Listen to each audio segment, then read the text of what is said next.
It's been a while since I made my last video, and I contacted the person I brought it off, and I sent a bunch of pictures showing the problem. You know how that's different. The bottom's different, and there's differences in distance from here to there. But you know, I sent a bunch of pictures. I sent him the YouTube video. No reply, nothing. So my guess is they don't know what to do. I mean, the guy tried, so there is some attempt at support, but I mean, so I just decided to do my own thing. So the solution I came up with for the front was, say that's the new one,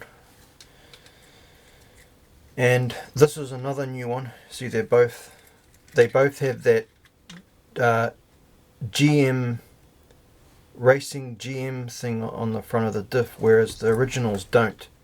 That's, you know, one of the differences. But you know, from what I gather, they are actually going to work, but it's going to take a lot of time. It's a lot of DIY, because what you have to do is, if you see here, let me just check the camera, make sure I'm actually getting it in shot right. So you see there's this square going around here is smaller, whereas this one here is bigger. So what I've basically had to do is shave off all of that area. I took 1 millimeter off the back, and I think 3 millimeters off the front. And how I worked out how to do that is I made this really crude, like, cardboard template, and I sort of like put that over, and I put the screws into the holes, and then I got a scratchy scriber and then scratched in exactly where I needed to take off. And so I basically made a wooden jig thing to hold it in a vise, and I got a hacksaw. I'll show a picture right now on the screen of I used a hacksaw. Say this is a hacksaw. I gently cut down and shaved off as much as I could off both end, and then I had to use a file to get it down a bit more, and then I used a wood chisel to just scrape off. We'll say this is a chisel, so I used that to shave off and make it perfectly flat, but with this one like that. And it's really hard and really tricky, because you have to get the curves right. And I mean, no one who buys an RC car should have to do this much DIY to get it working. I think it's pathetic. I mean, by rights, I should have just disputed the car, because I brought it from China, and the site I got it from allow for disputes, and I should have just disputed and got my money back. That's sort of how I feel, but I kind of want to give it another chance, another go, because yeah, we'll just get it running and see how it goes. If it's just rubbish, then I don't know what I'll do. I guess I'll make a video saying don't buy ZD Racing, just don't. But I don't want to make that video, you know. I want to make, you know, so you're looking to get into the hobby. You want something that runs out of the box really well. It's not anything ZD Racing. If anything, ZD Racing should be advertised as a DIY project car. If you're looking to get into the hobby, buy an Armour. don't buy ZD Racing. Armour, don't buy ZD Racing. They are basically, I hate to say it, they're very poorly made, very trashy cars. They really are. Out of the box, they're crap. But if you can DIY it, put a bit of time into it, hey, it's I was going to say it's a cheaper alternative, but I'm a fair amount of money into this now, and it's not really a cheap option. In fact, I would have been better off buying a Kyosho Inferno electric. It's about what I've spent. A 1/8 scale Kyosho Inferno, and sort of looking back at it now, I kind of wish I did buy that. But you know, there's always next year. We'll see what we can do with this car. I'm just about to go and do all of the shaping for this one. There is something else I have to do with this one too, and that is actually I have to cut very gently. I have to mark out exactly how much I have to take off, but I have to cut about that much off the entire top. For the front, it's really weird. So let's see. So for the rear one, I've got to cut plastic off, but for the front one, I actually had to put in a couple of little spaces, or shims, because you see the gap. That gap is not there on the originals because of how they've been cast. But these are cast completely different.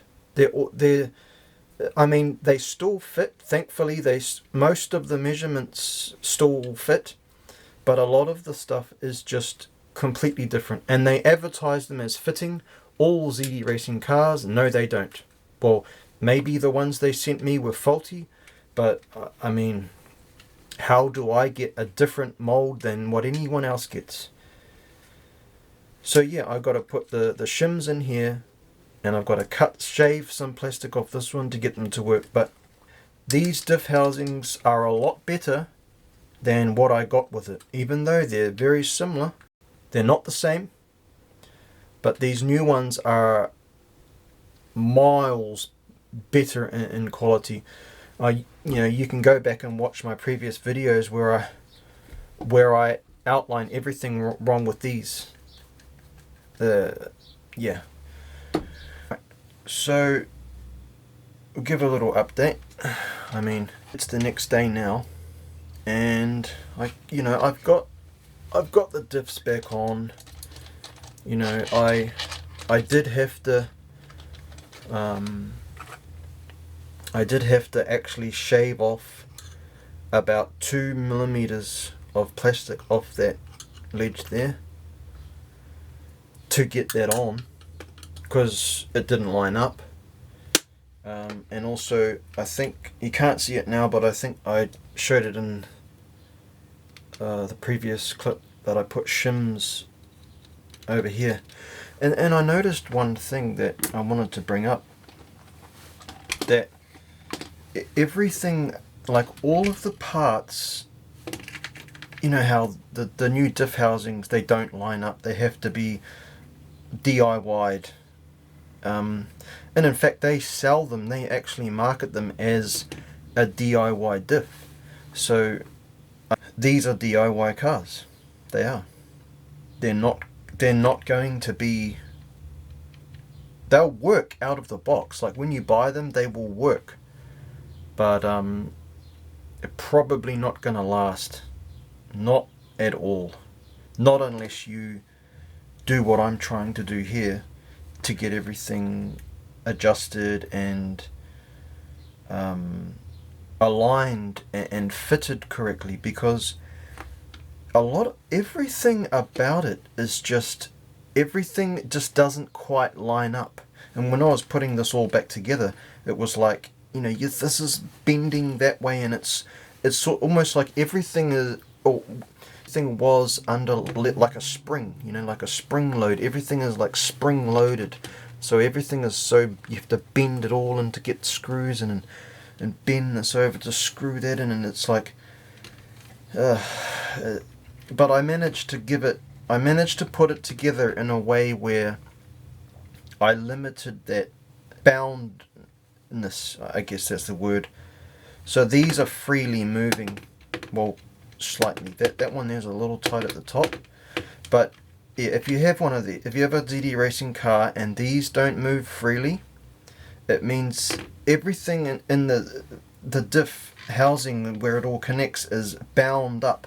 And if these are stiff, that probably explains why they break all the time, because it just takes a slight impact and all of this snaps. Because I've seen there's a few people on YouTube that have had that problem where these parts here have actually snapped, and that's because everything's bound up like a spring. It's all spring loaded, so when it impacts, everything just snaps and breaks. So that's what I wanted to bring up. So all I've got to do now is, I've put the diffs back on and they're all greased. The front one's a bit weird. It does. I done everything I could to limit wearing and rubbing, and it is actually quite loud. There is a slight play in the diff, which is good, and in the rear, but they're still loud, still grindy and loud.